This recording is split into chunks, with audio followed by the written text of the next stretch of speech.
Salut tout le monde, bienvenue dans cette toute nouvelle vidéo, j'espère que vous allez bien, c'est David K, et comme dirait Kibiki, bienvenue dans une vidéo sans contenu. Aujourd'hui, pas d'ouverture de cartes, bisous à Kibiki si je passe par là, on va justement parler des ouvertures de cartes, des taux de drop, et du pourquoi, du comment on voit de moins en moins de petits youtubeurs, et je m'inclus dedans, hein, tu vois, petits youtubeurs, c'est plus une question de vue globale. Qui dit peu de vues, dit pas forcément un énorme revenu, donc dit un budget plutôt modéré pour l'ouverture de cartes, voilà. Donc je pense que c'est le cas de 95% des youtubeurs Pokémon sur la plateforme, hormis quelques exceptions. Alors, pourquoi les ouvertures se perdent? Pourquoi on voit de moins en moins d'ouvertures un peu exceptionnelles, c'est-à-dire les ouvertures de displays anciens, etc., etc.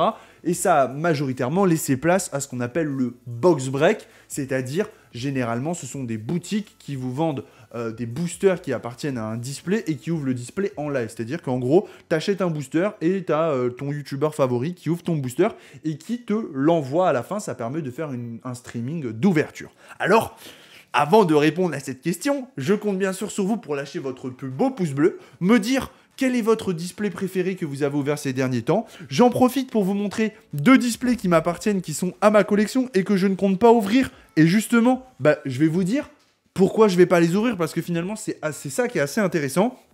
Et voilà. Bon, alors, moi, vous le savez, je suis assez un cinglé un peu extrême dans tout ce que je fais, vous l'avez vu, hein. Du coup, c'est vrai que j'ai la chance, entre guillemets, d'ouvrir beaucoup, je dépense beaucoup, c'est-à-dire que je vais pas aller m'acheter une paire de pompes à 200 balles, je vais aller m'acheter des boosters. Voilà, tu vois, chacun son kiff, chacun fait ce qu'il veut de son argent. Mais, par contre, c'est vrai que j'ouvre pas les displays.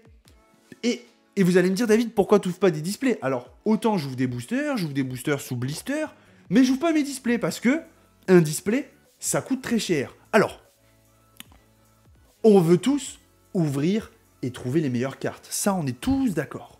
Il n'y a pas de problème là-dessus. On veut tous avoir le plaisir de sortir le Noctali VMAX Secret Alternative, le fameux Rayquaza VMAX Alternative aussi secrète, ou tout simplement le Rayquaza V et tout un tas de full art magnifiques. Mais c'est vrai que, en ayant ouvert beaucoup de boosters, bien que j'ai eu de la chance, j'ai trouvé quand même que... Alors vous allez dire, oh, David, t'as pété un plomb. Non, mais j'ai ouvert énormément de boosters en off aussi. Et c'est vrai que les boosters en off, j'ai été beaucoup moins chanceux que les boosters en vidéo. Et il y a quelques jours, Kibiki dit, c'était il y a 2-3 jours, hein, j'ai regardé sa vidéo, il dit... Ouais, je vous avoue, les gars, en ce moment, je suis un petit peu freiné, un petit peu dégoûté de l'ouverture, parce que c'est vrai que, 1, pendant les box breaks, j'ai pas eu une chance monumentale, 2, pendant mes ouvertures perso, j'ai pas eu une chance monumentale, et 3, pendant les ouvertures en vidéo, j'ai pas eu une chance monumentale. Du coup, les ouvertures, ça fait pas forcément masse vue, et du coup, ça coûte très cher, on va pas se mentir, une ouverture, ça coûte très cher, et du coup, on en vient à un stade où t'as pas forcément envie d'ouvrir les gros items. Je vous explique. Si demain, tu as le choix entre acheter... Allez, on va dire... Non, tu n'as même pas le choix. Tu achètes 10 boosters, 12 boosters, on va dire. Tu achètes 12 boosters, d'accord? Et tu trouves une ETB. Donc, tes boosters, tu les payes 6 €, on est d'accord? C'est le prix, on va dire, retail. Tu les payes 6 €, donc tu en as acheté 12. Ça fait 72 €. Et tu as la chance de trouver une ETB Évolution Céleste à 50-55 €. Tu sais qu'il y a 10 boosters. Potentiellement, ça coûte quasiment le même prix d'ouvrir les deux, tu vois. Ou on va dire, t'as acheté 10 boosters, ça t'a coûté 60 €. Même, allez, si t'as acheté les 12, ça t'a coûté 72. Tu vas préférer ouvrir tes 12 boosters, même si ça te coûte 72, que ton ETB. Parce que ton ETB, elle est tellement plus rare. Ton ETB, tu sais que elle est rare. Actuellement, elle vaut 50 € en magasin peut-être, mais sur le marché, elle vaut beaucoup plus. Elle vaut 80, 90, voire j'ai vu des ventes à 100 €. Je sais pas si elles se sont conclues, mais ce qui est sûr, c'est que j'ai vu des ventes d'ETB Évolution Céleste à 90 €. Idem pour ces fameuses displays. Une display aujourd'hui, le prix conseillé, bon alors en précommande, on en trouvait beaucoup à 200. Les précommandes, les gars, c'est vraiment pour une poignée de chanceux, donc on n'en parle même pas. Sinon, c'est vrai que chez vos buralistes, on pouvait, pour ceux qui avaient le plus de chance, en trouver. Hein. C'est-à-dire que certains ont eu la chance d'en avoir scellé à 214 €. C'est le prix chez un buraliste. C'est-à-dire qu'il prend le prix du booster, il le multiplie par 36, le nombre de boosters de la boîte, et c'est ce que ça va vous coûter. En revanche, cette display aujourd'hui, quand je vois des gens qui vendent des displays sur les groupes et qui les mettent à vendre 280 €, et que certains disent bah ça vaut 214. Non, en fait, non, parce que c'est introuvable. C'est introuvable. Donc, à moins que tu aies une chance de fou, tu la trouves, mais sinon c'est introuvable. Et la vérité, c'est quoi? C'est que cette display, le prix du marché, il dit qu'elle vaut 280, voire plus. Si vous allez sur eBay dans les ventes réussies, moi je la vends pas, hein, donc me dites pas David, ouais, tu veux t'acheter des items, tu veux... Non, je la vends pas, c'est ma mienne. Mais le fait est que si vous voulez en acheter une, demain, la trouver et l'acheter, ben, il va falloir y mettre le prix. Du coup, on se retrouve avec des items qui viennent de sortir, une ETB qui vaut, allez, on va grossir un petit peu, mais on n'en est vraiment pas loin actuellement, une ETB qui vaut 300 €, donc faut quand même avoir du pognon, tu vois, pour une ETB, pardon, une display qui vaut 300 €. Tu vois ce que je veux dire? Demain, je peux pas faire une vidéo YouTube et me dire, tiens, vas-y, quand bien même elle ferait 10 000 vues, tu vois, et je les fais pas, mais il y en a quelques-unes qui font 10 000 vues, mais voilà, quand bien même, t'imagines? Allez, à 10 000 vues, ça va me rapporter quoi? Allez, si on est généreux, ça va me rapporter 25 € peut-être? Tu vois ce que je veux dire? Et en plus de ça, donc certains diront, oui, mais David, il n'y a pas que les vues qui comptent, ni l'argent, etc. Ouais, d'accord, mais donc, j'ouvre un item ultra rare, c'est ultra rare actuellement. Pour moi, c'est ultra rare. C'est trop compliqué à trouver, tu vois. Tu la trouveras pas au prix retail.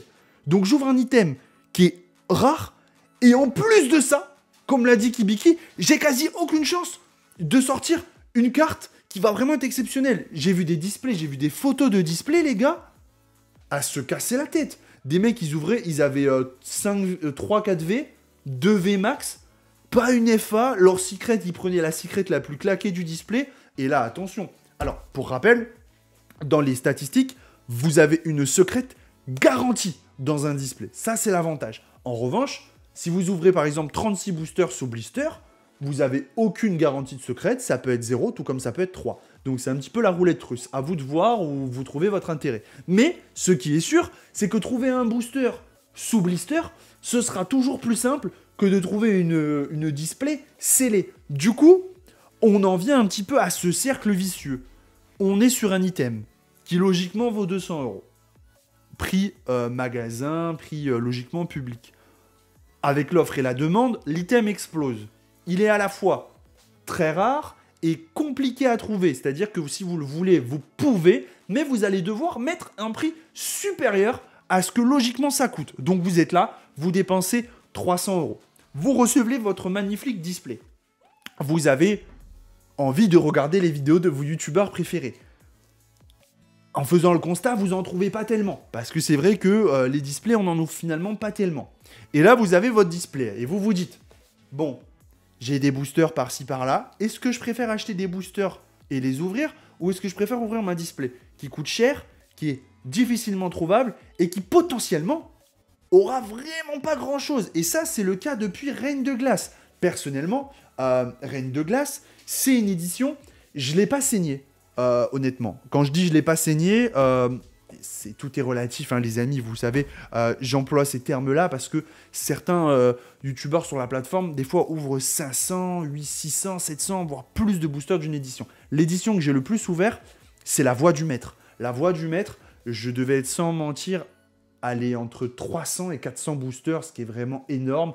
J'ai craqué complet. Et franchement, j'ai eu 2 Dracofeu Shiny en tout. Donc, sur le nombre de boosters que j'ai ouvert, c'est vraiment ridicule.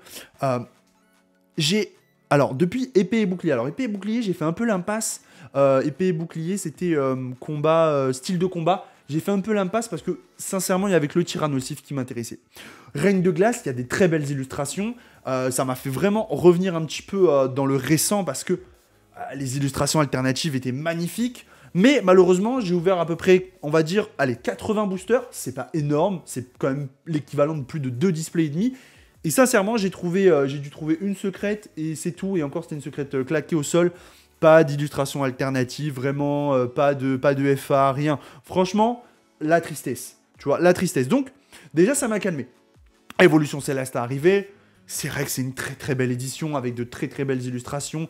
Bon bah là on a un paquet d'illustrations alternatives, un paquet de full art, notamment les évolutions d'Evoli, on va pas se mentir, tout le monde a envie de les obtenir. Mais t'es toujours pareil, t'es là, t'as ton display. Alors est-ce que tu tentes ta chance dans ton display ou est-ce que tu tentes ta chance dans le booster? Point d'interrogation, à vous de me répondre. Voilà les amis, voilà pourquoi on voit moins d'ouverture, tout simplement parce qu'on a des taux d'obtention qui sont très très très légers maintenant.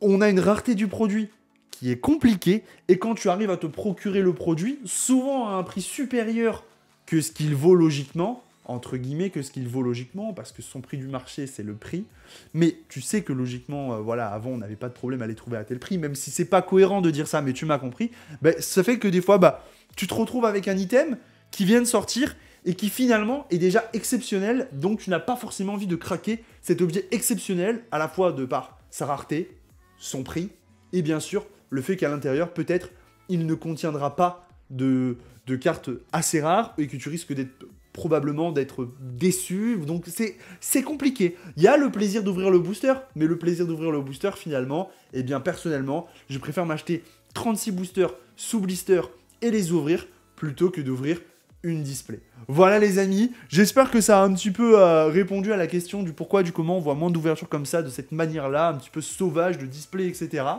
Merci à tous, n'oubliez pas, vous avez 8% sur le site Japan TCG pour tout ce qui est display japonais, cartes à l'unité, bref, tous les produits Pokémon japonais. Premier lien en description, vous avez le site de Japan TCG, et bien sûr, mon code c'est DavidK, vous avez 8% de remise, et moi je gagne 5% de cashback, ce qui me permet d'acheter des displays japonaises et de les ouvrir sur la chaîne. Passez une excellente journée les amis, merci à tous d'être restés jusqu'à la fin, je vous kiffe, c'était DavidK pour la chaîne YouTube, pour la communauté, peace.